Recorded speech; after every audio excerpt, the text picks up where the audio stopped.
Mr. Gareth Davies, how are you, sir? I am very well, thank you, Eddie. And I know we are separated from our producer, Jeremy, by 3 continents. He's back home in Blighty. I know you're in the motherland right now. And I'm in Southeast Asia. I'm doing Crypto Fight Night Singapore. Crypto Bitlord against Kane, 2 Aussies fighting for the CFN Cruiserweight title. And my mate Nate versus Peltzman for this CFN Super Middleweight title. We've got a huge crypto conference here and the Formula One's here. Singapore is on fire. I came out here a couple of days ago. The place is buzzing. It's raining, it's sunny. I bet it's hot where you are in Lagos. It certainly is. It certainly is. And as you said, I am in Lagos, Nigeria, for their biggest boxing event, Chaos in the Ring. It takes place in a stadium here, 12,000 tickets all sold, Wow. Which is incredible. There's a lot of talk about the governor and maybe even the president turning up. So that's how big Outdoors, it is. indoors? Without doubt, the biggest outdoors. Oh, I love it. Outdoors, I love it. which is always risky. Yeah, but it's always risky. But they said that the weather will be good for the next few days. So as Gareth said, Gareth in Asia, I'm in Nigeria, our producers back home in the UK. So if we do have any sort of gremlins, any sound quality, or if the picture lags, we do apologize. We are trying our best to make this work for you guys this week. Quiet weekend in the boxing ring. One thing that did happen was the return of James DeGale, former world champion, Olympic gold medalist, European champion, Commonwealth champion. He decided to take some gloves off and do a bit of bare knuckle. What did you make of it? Did you watch it? I did watch it. There was another, I worked for them, full disclosure, BKB in Buffalo, New York State as well. We had BKFC in Manchester. There was a lot of interest in James DeGale's return to the circular ring for an ungloved fight, if I can put it that way, against the lunatic that Matty Lloyd is. I thought it was a very weird fight with, I think there were 4-point deductions on Lloyd for a headbutt, for punching after the referee had told them to part. I thought James DeGale showed what he always was, which is a very defensive, very clever southpaw fighter. He's never the most skilled fighter. I remember when he fought in Birmingham not long after winning the Olympic gold, that he was booed in the arena. He was never an exciting fighter. Yeah.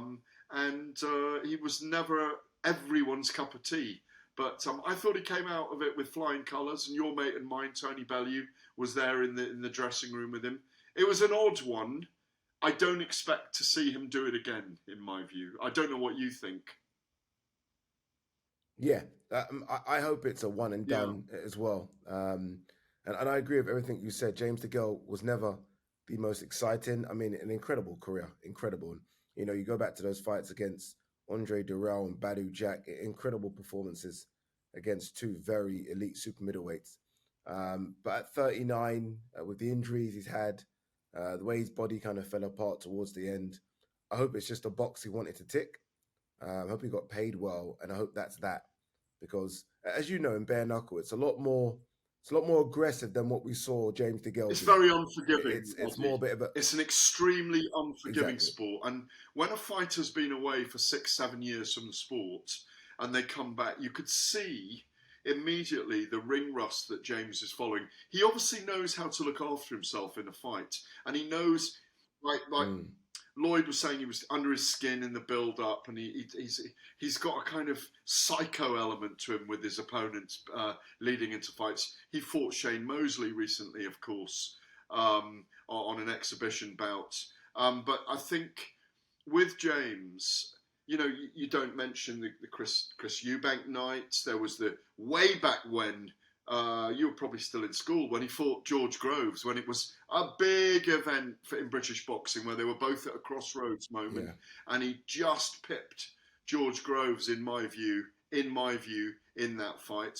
It was an extraordinary night, a night that brought 2 special fighters together. I thought James acquitted himself all week, but my big thing is, do you need to go on? I could see Conor McGregor urging him to do more afterwards in that way Conor has about him. But I just hope James does the one and done thing with bare knuckle, frankly. James is probably, and look, a lot of sort of named boxers and MMA guys have transitioned to BKB and BKFC. James over here is probably the biggest name in terms of professional ex-boxer that's transitioned to bare knuckle. Do you feel like there's going to be more of this?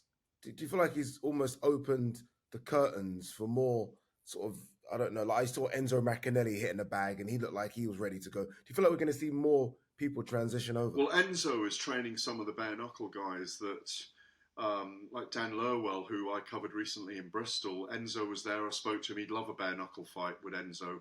He's one of the biggest punchers pound for pound we've ever seen in the UK. And on that Bristol card, BKB Bristol card, BKB 45, if I remember rightly, Lucas Brown came over and he had his first bare knuckle fight.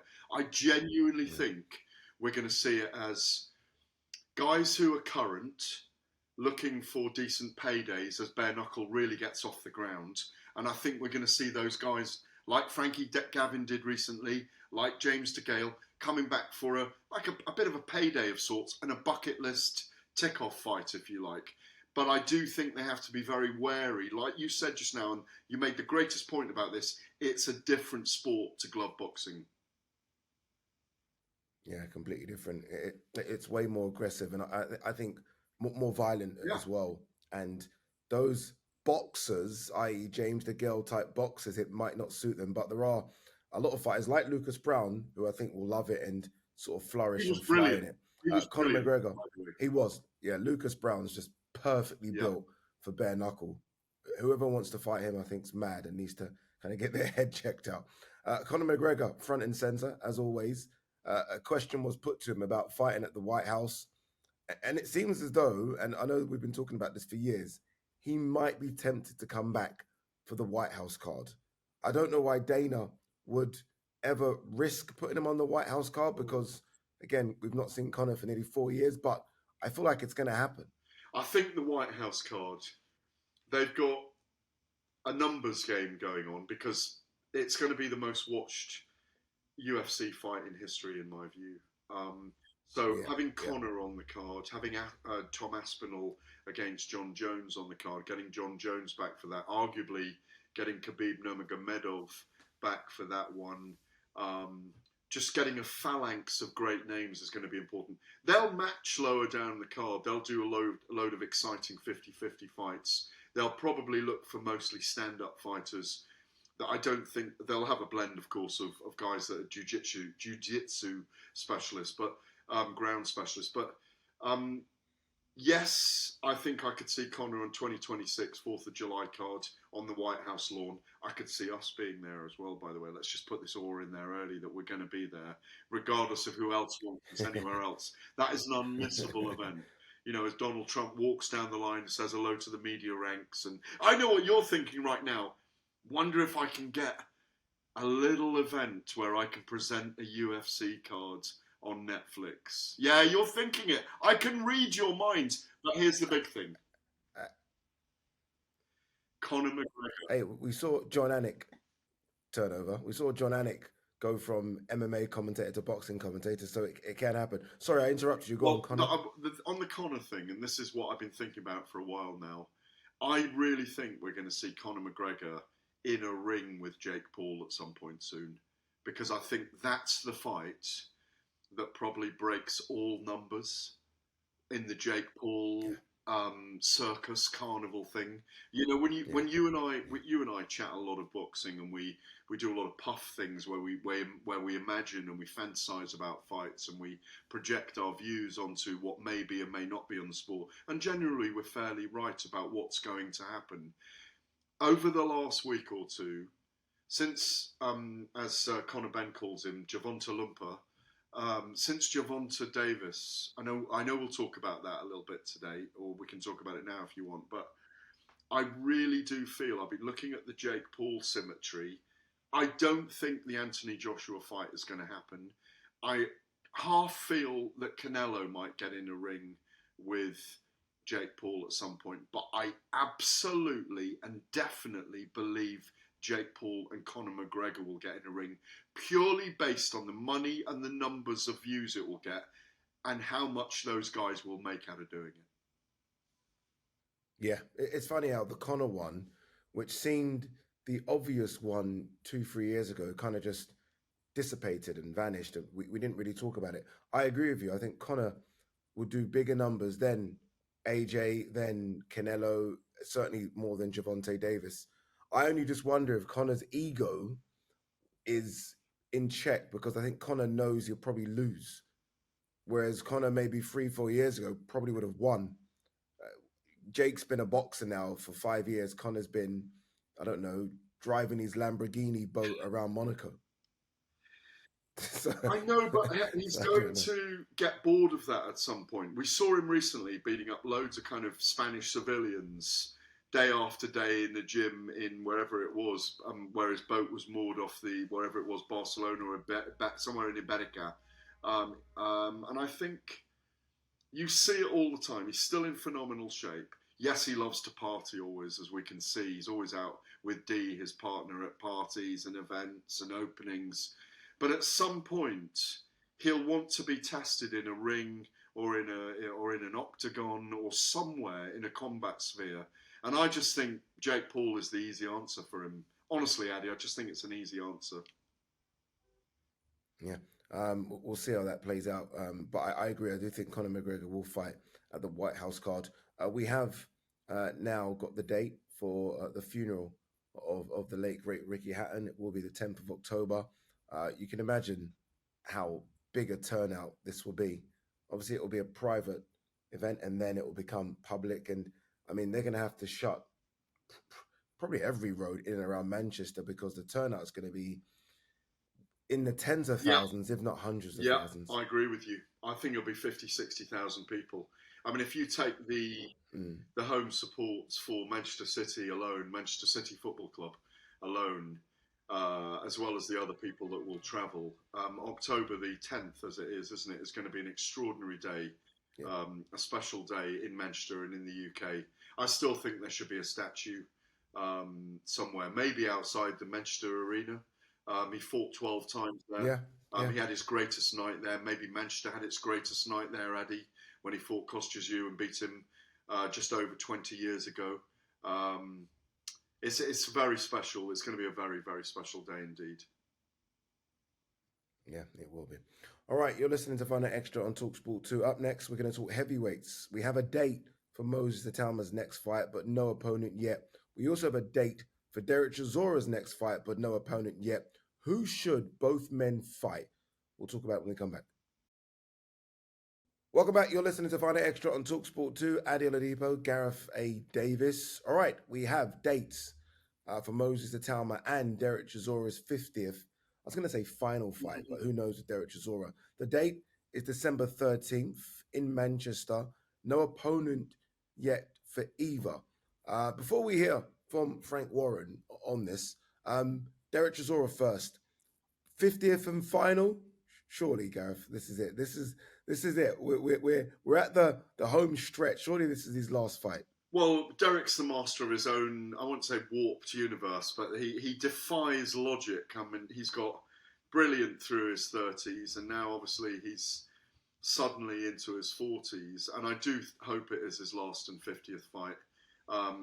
He's the body, the old warrior, as a worn body. He's become a national treasure, of course, in the sport. I do hope. I mean, the win against Otto Wallin would have been the perfect way to go out. But he's got these victories over Joe Joyce and Otto Wallin. The Joe Joyce one could have gone either way in many ways, but the performance against Otto Wallin and being there live was very, very special. When he unveiled the posters afterwards of who he should fight next, and the biggest cheer was him against Alexander Usyk. Who the devil knows? It's not a fight I particularly want to see, him against Usyk or him against Moses Itauma, if they both run out of potential opponents. I am flummoxed at the moment over who he fights, because I would have said Dillian White, but after Dillian's last performance, I'm not sure he's the right opponent. You might get if Fraser Clark wins against TKV, you could say maybe a Fraser Clark, but how exciting would that be? It's really hard to call. A Joseph Parker rematch would have been a great fight. I really don't know who he should fight at the moment. Yeah, for me, there's a couple of like standout names. I think the obvious one, just because he is a big name, is Deontay Wilder. It's not a fight necessarily. Look, I have my views on whether or not both of these guys should still be fighting. But if they're fighting, I just feel like it's a name that sells over here. It's a big name for Chisora to kind of bail out with. I feel like if it is a lower ranked name, he might say, I've still got one more in me. I feel like this is a big one for him. And I think people, you know what they'll do? They'll play all Deontay Wilder's knockouts. They'll leave out the last couple of years. And it's still Deontay Wilder, the bronze bomber, who will come over and sell it well. And I think Chisora would love a crack at a big name. I think the lesser names, or a name that he can easily sort of blow over, I just think have no intrigue for him. Yeah, I mean, I would have said maybe the winner of Dave Allen against Arslanbek Makhmudov as well was a potential. But I think you've hit the nail on the head with Deontay Wilder. I know there's talk of Dave Allen potentially fighting Deontay Wilder from the words of Eddie Hearn in the last week. And obviously, I mean, I've mentioned it several times, I'd like to see Anthony Joshua in a ring with Deontay Wilder. That can happen in Africa at any point, because obviously an African-American in Deontay and a Nigerian of Nigerian descent, Anthony is, of course, obviously grown up in the UK. That fight would work in Nigeria or in Ghana, or anywhere in Africa, frankly. But I think that's a really good call. I mean, it's probably doable. I imagine they're talking about these things behind the scenes at the moment. I just hope it's not a non-name, because that doesn't do Derek any favours. And if it's going to be the chief support to a Moses Itauma fight, and I still believe it might be an FA or Jag, but I know we'll come to that in a minute, but it's got to be a big name, because it's got to be a big send-off for Derek. It genuinely felt, and I'll say it again, that the Otto Wallin fight was his last fight. It just felt like it. But Derek wasn't happy because he's in the money game. He is in the money game, and he's making quite a lot of it right now as a heavyweight. All right, Moses Itauma is also going to be fighting on that card as well. Here's his promoter, Frank Warren, who told us why it's been so difficult getting an opponent for him. We're working on opponents for him at the moment, and once we know where we are, we'll announce them. It's very difficult, and obviously I know everybody wants to know what's happening, but it's very difficult when you start talking about names and then suddenly they're not available, or because you talk about them, they ask for crazy money. So we wait until we've got the deal done. But Moses will definitely be fighting, as we announced earlier, be fighting at the end of the year, and I'm really looking forward to seeing him back in action. I mean, in your sphere of business, someone like Moses Itauma, when people see what he's capable of, do you get a polite no thanks from a few? You get that from some of them, and then the other way of saying no thanks is to ask for crazy money, which doesn't make it economically viable. But there are people, obviously, who do want to fight him, and we're talking to a couple at the moment, and we've delivered for him up to us yet, and we will deliver for him at the end of the year. It's been quite a job, Frank, hasn't it, to try and hold Moses back and gain him that experience, and as we all know, get him those valuable rounds that's needed before he steps up into those world honours. So that really has been more difficult than sort of letting him go, isn't it? Well, it has, but it's funny, all the names you talk about, like Derek's 41, think of the fights he's had, Deontay Wilder, world champion, the experience he's had, and various other names that even Fraser Clark, are looking at his record, what he's had and so forth, who's been on this morning. And then you look at Moses, only had 13 fights. He's never had a senior amateur bout or junior bouts. Frank Warren there saying it's difficult to get an opponent for Moses. I mean, I don't know if that's true. I think people will put their hands up to fight Moses, but these are prize fighters and they want to be paid sort of maybe over the odds now to do it. But there are fighters out there that would happily get in the ring with Moses. He's very dangerous, but he's still very green. If you're going to fight him, you want to fight him now. You don't want to fight him in sort of 12, 18 months when I think he might be unbeatable. He might be that now, but you want to get him when he's still quite young and green and he hasn't had no rounds. So there are guys out there. Yeah, I want to correct you on one thing. I think the word unbeatable we should never use in... I used it the other day against...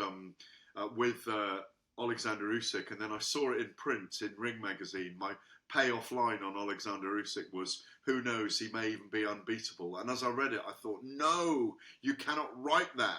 Why did you write that? Because no one is unbeatable. That is the weird thing about boxing. You could be the greatest fighter ever, the most reconstructed fighter ever. You could have the greatest chin, the fastest hands, the best feet, youth on your side, and you just never know. That guy is out there with kryptonite in an eternal second who just puts you to sleep. That's what I love about our sport. Just thought I'd make that point. And I'm teasing you about the unbeatable because we all say it sometimes, and he looks unbeatable.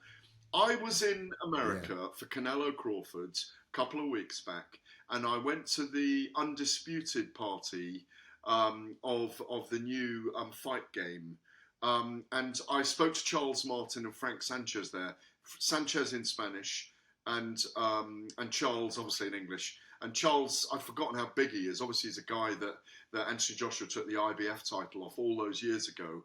But both of those guys on the day that I was chatting to them at the event said we'd come over and fight Moses Itauma. We think the heavyweight division's on fire in the UK right now. And both men said, yeah, we've signed for him. So Frank, if you're listening, Charles Martin and Frank Sanchez and their agent was there, are up for it. But I still think they'll look for a guy in the top 10. And at the moment, Efe Ajagba is just inside the top 10. I think he's the perfect opponent. Yeah, and who knows what's going on behind the scenes. Obviously, Efe Ajagba was supposed to go to purse bids with Frank Sanchez. He dropped out of those purse bids. So maybe he knows something we don't know. Maybe there's a reason he decided, okay, there's no need to go to purse bids with Frank Sanchez. We've seen that fight before. I like it. We saw Efe Ajagba against Martin Bakole. Many thought he nicked that fight just. It was scored officially a draw. So he does have some name value there as well. I like the Efe Ajagba one. I really do think it'll be he him. looks the part. I just think it'll be him. He's perfect. He's a big puncher. He carries some jeopardy with him, some danger. You cannot let him hit you. You cannot let him hit you hard. He's going to come for Moses. He can make a name for himself. They'll pay him really well. I just think it will be him in the end.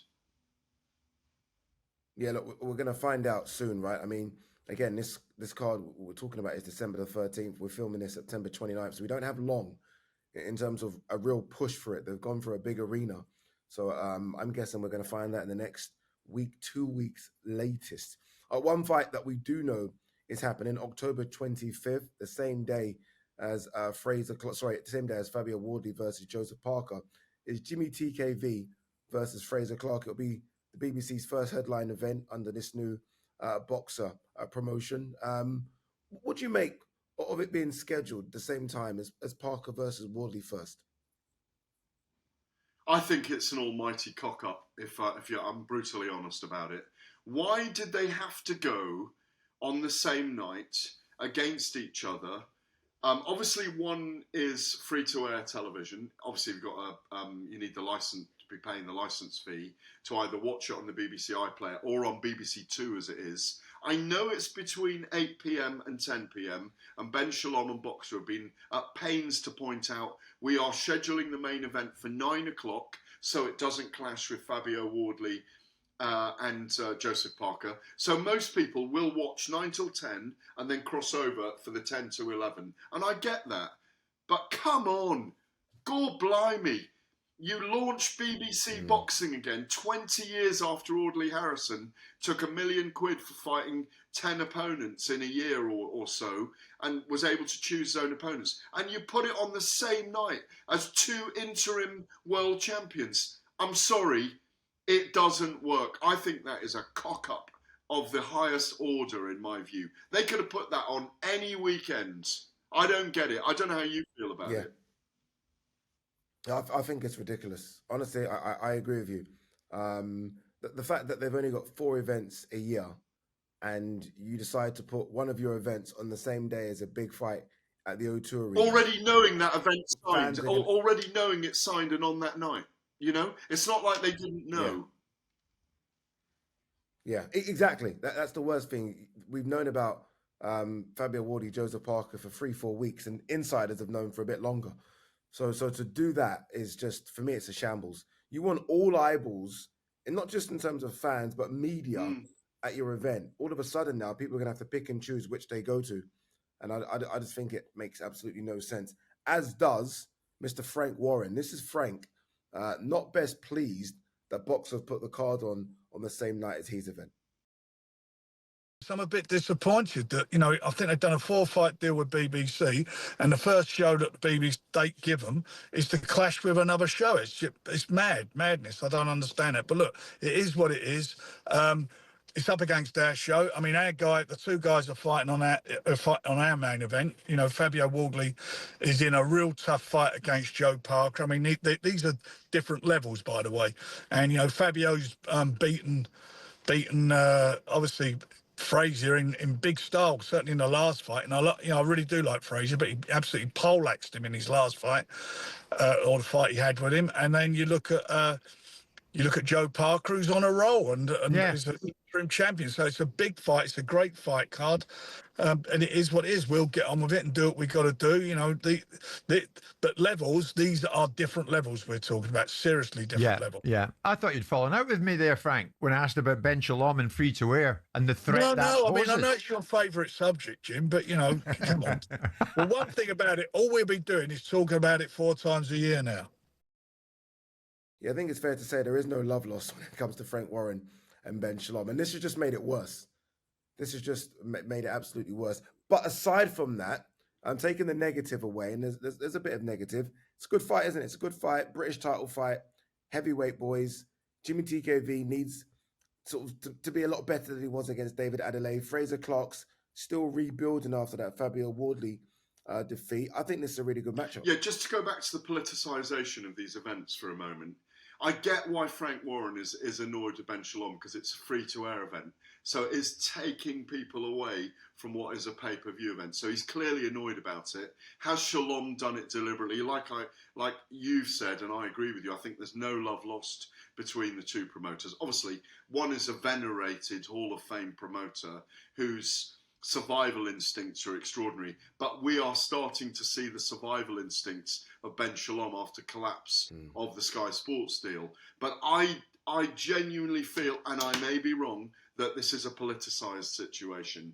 And when you've got to go to the fight itself, Jamie TKV against Fraser Clark, it's a really good fight for the British title. It's the right level for those two guys right now. Fraser Clark, disfigured by Fabio Wardley in that second fight. He's come back. He's looked decent. He handled Ebenezer Tate. He's back on the horse. I like the way he's talking. He's incredibly brave, in my view, to come straight back and get on the bike again and get riding again and get back in the ring and show all that desire. He should be the favourite, in my view, against Jamie TKV. But I hear from Ben Davison that behind the scenes, TKV is improving vastly all the time. He looked horrendous against David Adelaide. So did Adelaide, by the way, in that fight. It was the weirdest fight. They didn't do infighting. They did in-hugging till that hook that ended the fight after the referee had pulled TKV's hand down. I really like the fight. I don't want to feel conflicted on the night. Full disclosure, I'll be at the O2 Arena. I don't think I'll be in Derby. I get the Derby event. It'll do numbers. Fraser's from Derby. He's very popular. They'll get 6,000-7,000 there. I think the O2 Arena event will be a stormer. And it's a really big fight between Fabio Wardley and Joseph Parker. It's right near the pinnacle of the heavyweight division. But this is the kind of scenario that we thought we were getting away from with Saudi Arabian investment and Turkey Al-Sheikh, where we weren't going to have promoters almost sabotaging each other. And that's what I don't agree with here, mate. I really don't. It's pissed me off big time. Yeah, I think to jump on your back there, I think it's pissed off a lot of people big time as well. All right, you're listening to Final Extra on talkSPORT 2. Up next, we're going to take a look at the undercard for Chris Eubank Jr. versus Conor Ben 2, which was announced over the weekend. Welcome back. You're listening to Final Extra on talkSPORT 2. Adi Oladipo, the great Gareth Davies. All right, the Chris Eubank Jr. Conor Ben 2 undercard was announced a few days ago. Mixed reaction, I thought, to the announcement. I actually thought it was a good undercard. We're going to go through it now, and we're going to, be as honest as possible. So chief support, Jack Cattrall versus Echo Usman. Adam Azim will be on the card as well. He takes on Zaya Abdullayev. Richard Riakporhe versus Tommy Welch. Probably came from left field. I think many thought might be Richard Riakporhe versus Joe Joyce. Sam Gilly versus Ishmael Davis. Very intriguing fight, 154 pounds. Ishmael Davis, now 3 defeats in a row. Unlucky. I fought in a couple of them. And Mickey Talon will take on Faizan Shahid. Honest thoughts on it, Gareth? I quite like this undercard, if I'm honest. I think the matchmaking's really good. Working up from the bottom, like Mike Talon against Faizan Shahid, 2 flyweights, they'll bring it. Again, Sam Gillier is a guy I really like very much. He was very disappointed with his last performance. I was trying to comfort him in a way and saying, listen, don't be too harsh on yourself. He's very, very hard on himself. Ishmael Davis, like you say, brilliant guy. I agree with you. Wrong end of the stick on a couple of fights recently. That'll be a decent fight. Big chance for Tommy Welch against Richard Riakporhe. Riakporhe, big favourite in this one. Tommy Welch, obviously the son of the great Scott Welch, who fought so many great guys in the past. He's one of my favourite people of all time, not just in the boxing world. Brilliant man. In the movie Snatch and all the things he's done. He's the most quietly confident person you'll ever meet. Adam Azim, Zaire, I always have problems with this name, Zaire Abdullayev. This is a really good test for Adam Azim. It'll test his chin, it'll test his reflexes. This is the moment when he moves up a gear again. And Jack? Oh yeah, I was waiting for you to come. I really like this fight. I really like this fight for Echo Esserman because he's put an end to Josh Taylor's career. Can he be the wrecker of some of our modern great light welterweight fighters? Obviously, Josh Taylor's last fight will always be Echo Esserman if he decides never to come back. I really like this fight for him against Jack Catterall as well, by the way. It's at welterweight, suits Eckerman physically. He's an absolute specimen, low resting heart rate, really calm guy. He's one of the coolest guys I've ever met, frankly. You know Echo as well, yeah? How cool is he?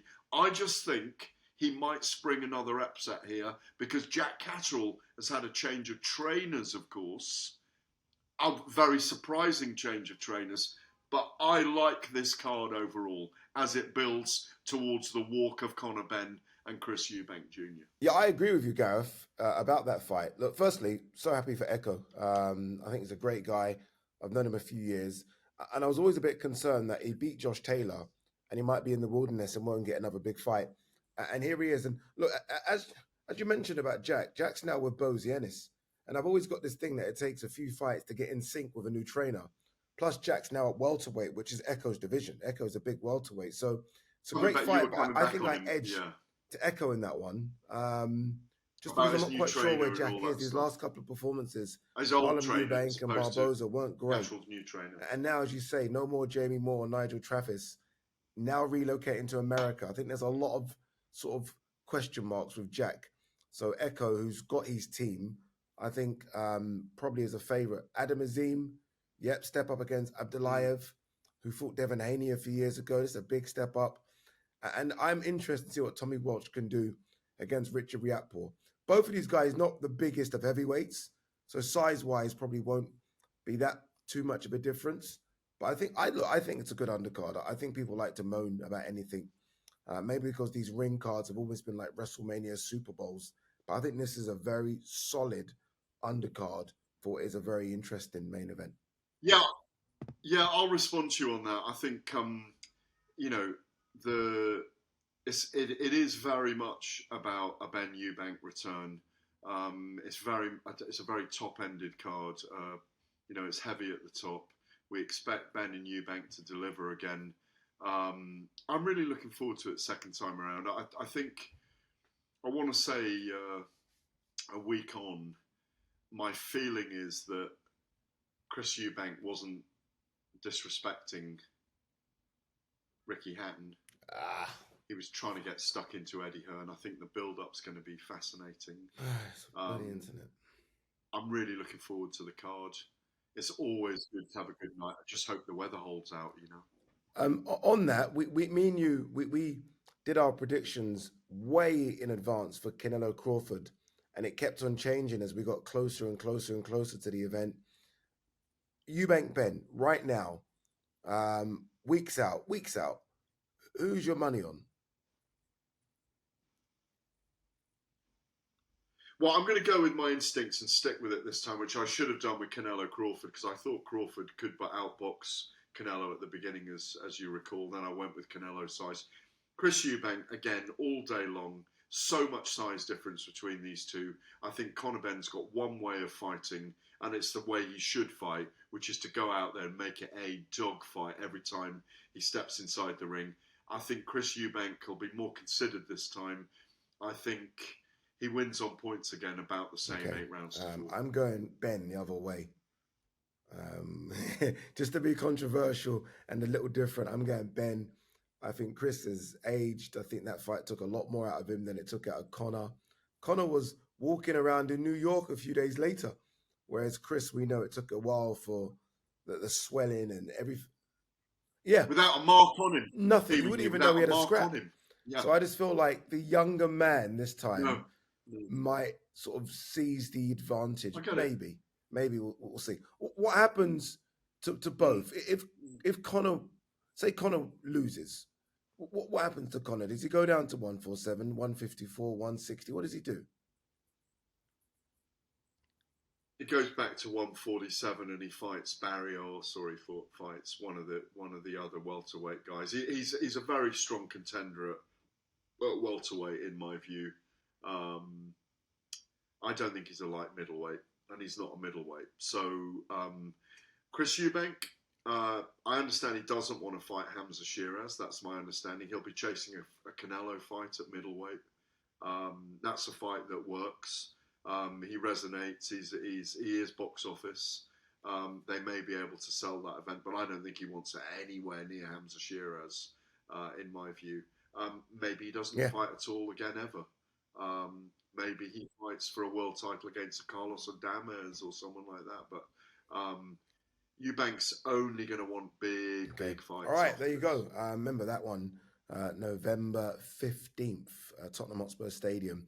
So many big fights in and around that time. November 22nd, we got Benavidez versus Yard. So it is a busy October. It's a busy November. And we'll keep you updated with everything as to what happens in and around the world of boxing. All right, you've been listening to Find Out Extra on talkSPORT 2. Big thanks to Gareth Davies joining me all the way from Asia. I am in Nigeria. Our producer is in the UK. We've tried to make this work for you people. Remember, if you've missed any of this show, you can listen to it as a podcast. Find it under the Fight Night banner on the talkSPORT app, on YouTube, or wherever you get your podcast from. We'll be back closer to home next week. On AM, on DAB, via the talkSPORT app, and on your smart speaker. talkSPORT.